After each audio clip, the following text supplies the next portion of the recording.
നമസ്കാരം. ഇന്ന് നിങ്ങളുമായി പരിചയപ്പെടുത്തുന്നത് ഒരു തെനാലി രാമൻ കഥയാണ്. രാജപുരോഹിതൻ്റെ പതിവുകൾ തെനാലി രാമൻ മനസ്സിലാക്കി. അവയിൽ ഒന്നിനെ ഉപയോഗിക്കണം. എന്താണത്? അദ്ദേഹം അതിരാവിലെ തുംഗഭദ്ര നദിയിൽ ചെന്ന് കുളിക്കും. വസ്ത്രങ്ങൾ നദീതീരത്ത് അഴിച്ചു വെച്ചിട്ടാണ് കുളി.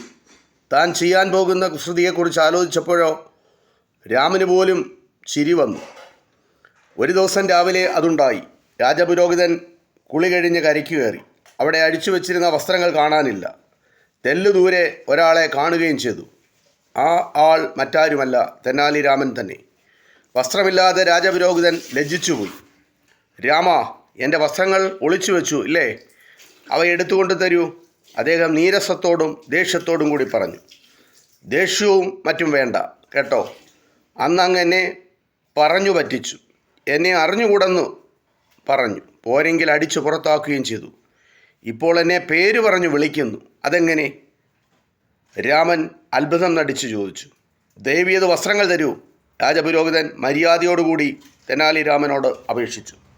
ശരി, അങ്ങനെ തോളിലിരുത്തി നടക്കണം, കൊട്ടാരത്തിലെത്തിക്കണം, അപ്രകാരമാകാമെന്ന് സത്യം ചെയ്യണം. എന്നാൽ ഞാൻ വസ്ത്രം തരാം. സത്യം ചെയ്തില്ലെങ്കിലോ വസ്ത്രമില്ലാതെ തിരിച്ചു പോകേണ്ടി വരും. യാതൊരു സംശയവും വേണ്ട, തെനാലി രാമൻ ദൃഢമായി പറഞ്ഞു. നിവർത്തിയില്ലാതെ രാജപുരോഹിതൻ സത്യം ചെയ്തു. അദ്ദേഹം തെനാലി രാമൻ കൊടുത്ത വസ്ത്രങ്ങൾ ധരിച്ചു. രാമനെ തോളത്തെടുത്ത് നടന്നു തുടങ്ങി. ആ കാഴ്ച കണ്ട അനേകം ആളുകൾ ചുറ്റും കൂടി.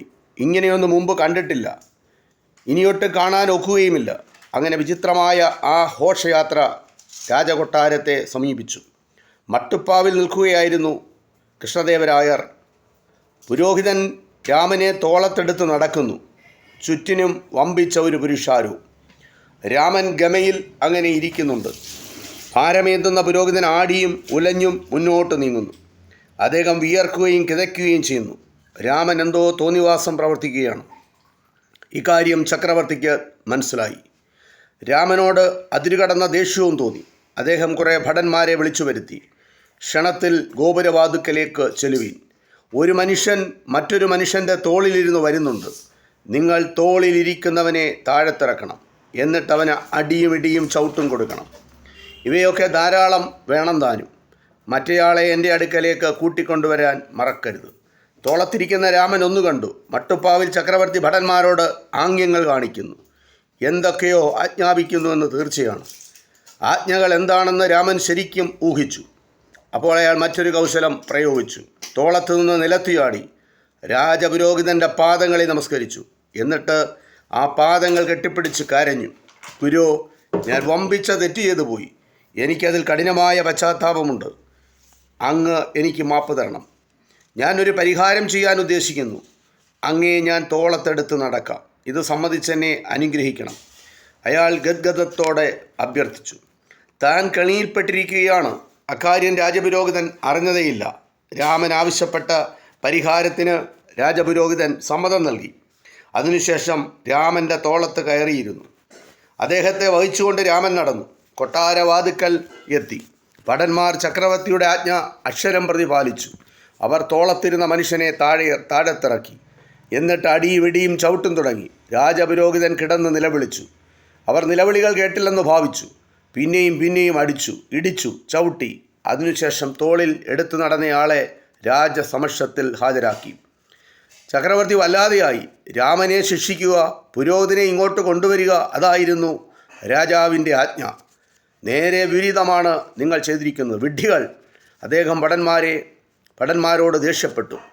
ഭടന്മാർ അവരുടെ നിലപാട് വിശദമാക്കി. തോളത്തിരിക്കുന്നവനെ ശിക്ഷിക്കണം, മറ്റേയാളെ കൊണ്ടുവരണം, അതായിരുന്നു ചക്രവർത്തിയുടെ കൽപ്പന.